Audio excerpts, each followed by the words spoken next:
You know that feeling when you finally get home after a long day of socializing and all you want is to be alone in your room with the door closed and the world on mute. Maybe you've even wondered if there's something wrong with you for needing that space, or if you're just being antisocial.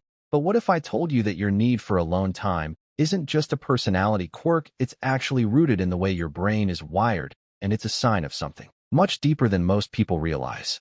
Psychology says that the urge to retreat after social events isn't a flaw or a weakness, it's a biological response that helps your mind reset and recharge. Research shows that for many people, especially introverts, the brain processes social interaction as a form of stimulation, and just like your phone battery drains faster when you're using multiple apps, your mental energy gets depleted the more you interact with others. Needing alone time is your brain's way of plugging itself back in.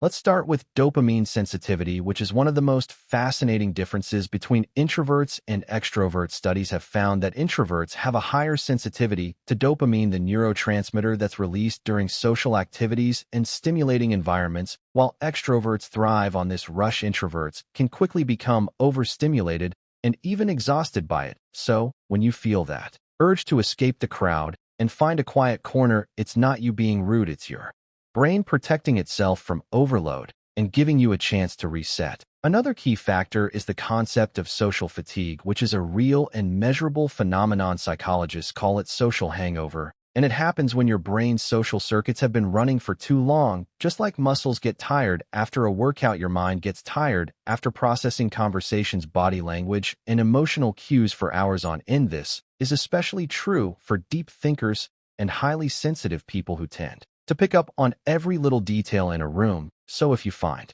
yourself feeling mentally foggy or emotionally drained after socializing, it's not in your head, it's your brain's way of telling you it needs a break.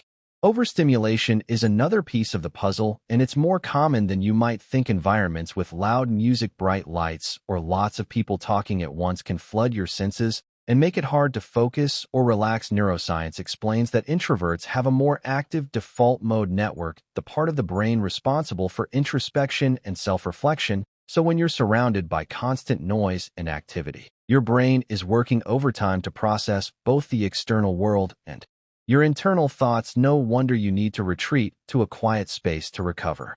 There's also the idea of energy management, which is something your brain does automatically without you even realizing it. Every social interaction requires a certain amount of emotional labor, from reading facial expressions to responding thoughtfully to keeping up with group dynamics. For introverts and deep thinkers, this energy gets used up faster, and the only way to refill the tank is through solitude. So when you choose to spend time alone after a party or a busy day, you're actually practicing self-care and emotional regulation, not isolation.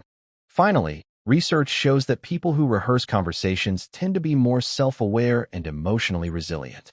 By taking the time to mentally prepare, you're giving yourself a buffer against stress and uncertainty. You're also building a toolkit of responses that you can draw on when things get tough. So the next time you catch yourself running through a conversation in your head, remember that it's not a sign of weakness or insecurity. It's evidence of your brain's incredible capacity for empathy, preparation, and growth. If you've ever felt weird or alone for rehearsing conversations, know that you're not just normal. You're actually using one of your mind's most powerful tools. Share this video with someone who needs to hear it, and let us know in the comments how mental rehearsal has helped you navigate life's social moments.